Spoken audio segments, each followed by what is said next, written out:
All right, let's dive in. Keto and heart health, right? It's everywhere you look these days, this whole keto craze. But I gotta say, there's a lot of confusion out there. Like, does all that fat clog up your arteries or what? We're gonna unpack that today. Yeah, it's definitely not as simple as some people make it out to be. You can't just slap a good or bad label on keto. Exactly. It's a big change for your body, metabolically speaking. So we're gonna break it down, whether you're just keto curious or you've already tossed out all your bread. Speaking of big changes, did you know keto can actually change the type of cholesterol in your body? Not just the amount, but the actual type. That's right, and it's a pretty key distinction. It's like, imagine a traffic jam. Is it worse to have a jam with tons of tiny cars or a few big buses? It's kind of like that with cholesterol. Okay, that's a great visual. But before we get too deep into cholesterol, let's back up a sec. For anyone who's new to this whole thing, what exactly is keto? The ketogenic diet, or keto for short, it's all about drastically cutting carbs.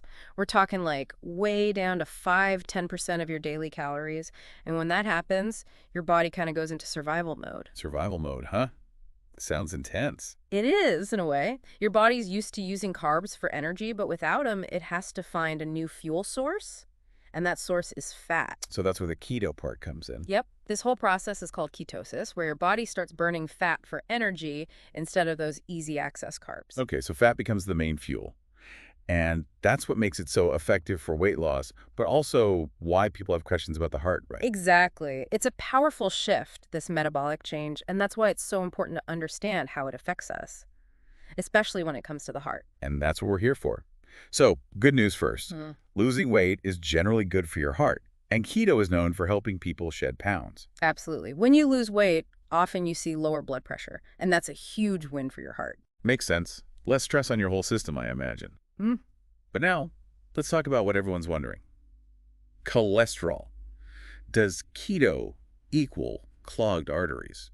Give it to us straight. I wish it were that simple, but there's actually different types of cholesterol. You've got HDL, which is often called good cholesterol, and then there's LDL, which is the one that can be a bit of a troublemaker. So is keto going to send my LDL skyrocketing? That's what I'm worried about. Well, some studies do show that keto can increase both HDL and LDL, which seems counterintuitive. Wait, hold up. So it raises both the good and the bad. I'm so confused now. It's not as scary as it sounds. The key thing to remember is that it's not just about the total numbers. It's about the balance between HDL and LDL, and even more importantly, something called LDL particle size. LDL particle size. Okay, now you're really going to have to break this down for me. What does that mean? So think of it this way. You've got these little cholesterol particles floating around in your blood, right? And some of them are like those tiny zippy cars that can squeeze into all the wrong places, potentially clogging things up. Okay, those are the bad LDLs, I'm guessing. You got it. But then you've got these bigger, more like lumbering truck type LDLs. They're still LDL, but they're less likely to cause as much trouble because they're just too big to get into those tight spots. And some research suggests that keto might actually encourage those LDL particles to bulk up. Like they kind of merge together and become those big lumbering trucks instead of the tiny cars. So it's not just about having less LDL. It's about having the right kind of LDL. Exactly. It's way more nuanced than just looking at that total cholesterol number on your blood work. Wow, okay. This is blowing my mind a little bit. Okay. So does that mean I don't need to worry about my cholesterol at all on keto? Not so fast. It's still really important to keep an eye on things. Getting regular blood work done is crucial, especially when you're making any big dietary changes. Makes sense. Got to stay on top of it. So we've talked about weight loss, cholesterol.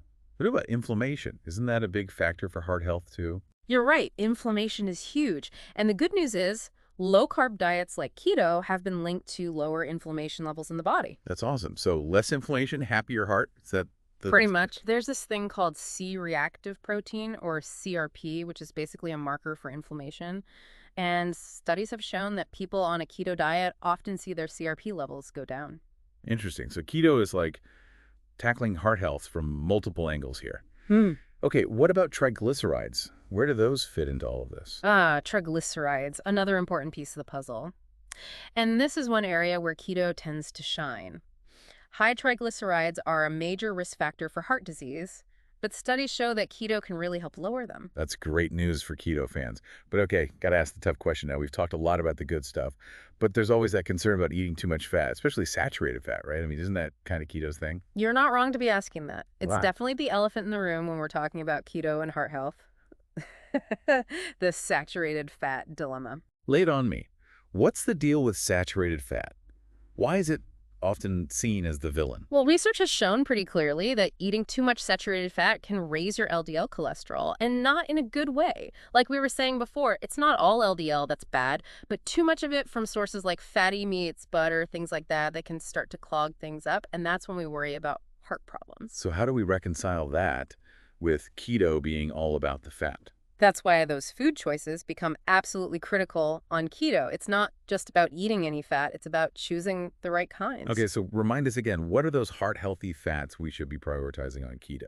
Think olive oil, avocados, nuts, seeds, fatty fish. Those are your friends. On it, unsaturated fats, all the way.